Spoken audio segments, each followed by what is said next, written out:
Bonjour à tous et bienvenue dans cette nouvelle vidéo. Aujourd'hui, nous allons parler des guerres israélo-arabes. Ces guerres, c'est-à-dire ces conflits armés, commencent en 1948 et elles perdurent jusqu'à nos jours, en 2023 avec le conflit israélo-palestinien. Nous allons ainsi tout d'abord traiter des différentes guerres israélo-arabes et de leurs causes, puis nous verrons ensuite les conséquences de celles-ci. Commençons avec la guerre de 1948.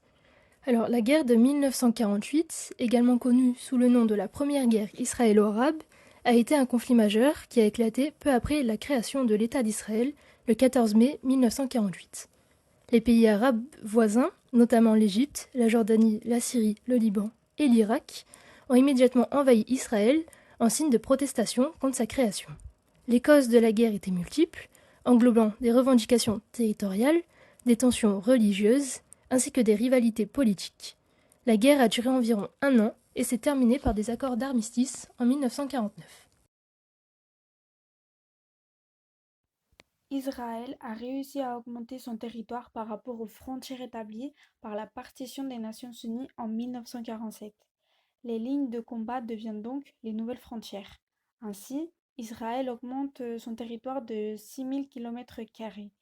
Mais les frontières définitives n'ont pas été fixées. À cause de cette expansion de territoire, près de 800 000 Palestiniens quittent le territoire.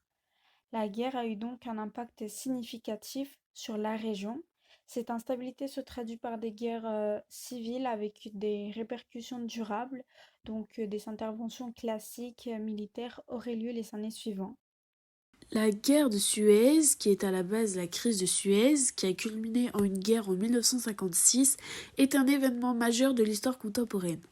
Elle a débuté lorsque le président égyptien Gamal Abdel Nasser nationalisa le canal de Suez en juillet 1956, provoquant la colère de la Grande-Bretagne, de la France et d'Israël, qui considéraient le canal comme un élément vital de leurs intérêts.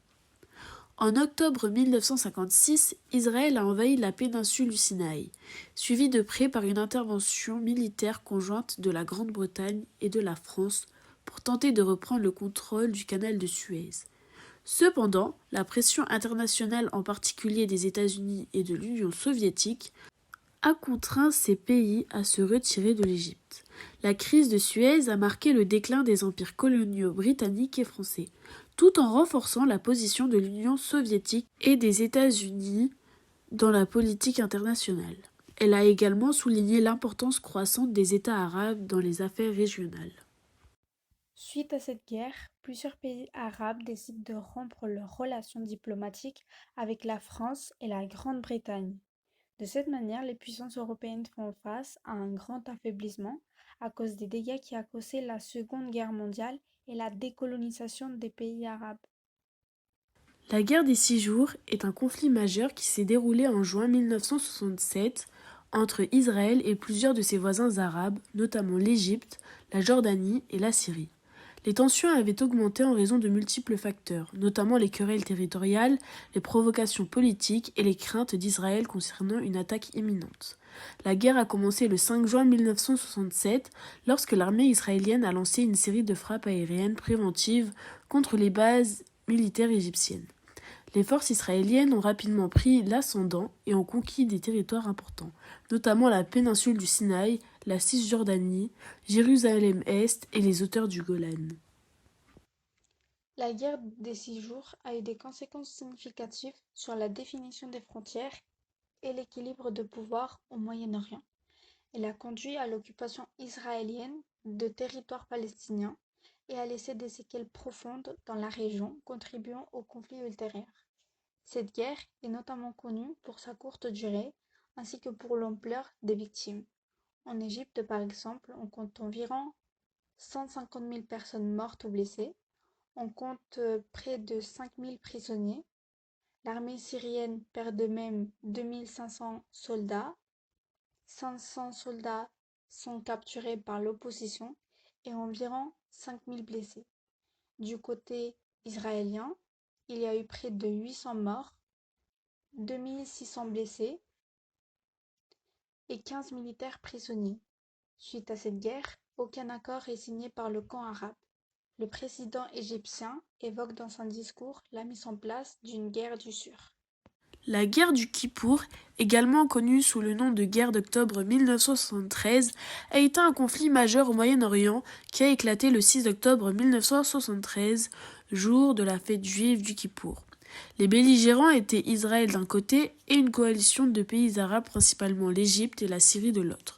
L'Égypte et la Syrie ont lancé une attaque surprise contre Israël dans le Sinaï et les hauteurs du Golan. Les premières semaines de la guerre ont été marquées par de lourdes pertes des deux côtés. Mais Israël a réussi à stabiliser la situation grâce à un important soutien militaire des États-Unis. Les hostilités ont finalement pris fin en mars 1974 avec un cessez-le-feu. La guerre du Kippour a eu des répercussions significatives, notamment en promouvant les efforts de paix au Moyen-Orient. Elle a également influencé les politiques internationales et la géopolitique de la région, en particulier en ce qui concerne le rôle des superpuissances pendant la guerre froide. De même, cette guerre a eu aussi une conséquence économique sur d'autres États. Il y a eu donc un grand choc pétrolier à cause du blocage arabe. C'est pourquoi les pays exportateurs de pétrole se réunissent à Kuwait City avec le but d'augmenter de 70% le prix du baril de pétrole. En somme, les guerres israélo-arabes sont une série de conflits entre Israël et les nations arabes voisines, causés principalement par des questions territoriales. Les principales guerres ont eu lieu dans les années suivantes, en 1948, en 1956, en 1967 et en 1973. Ces conflits ont profondément influencé la région, marquant des changements territoriaux et alimentant les tensions régionales. La guerre du Kippour de 1973 correspond à la dernière guerre israélo-arabe, marquée par la signature d'une paix séparée entre Israël et l'Égypte lors des accords de Camp David. Toutefois, le problème palestinien n'est nullement réglé. Au contraire, il s'est aggravé avec les conflits israélo-palestiniens. Merci d'avoir regardé cette vidéo.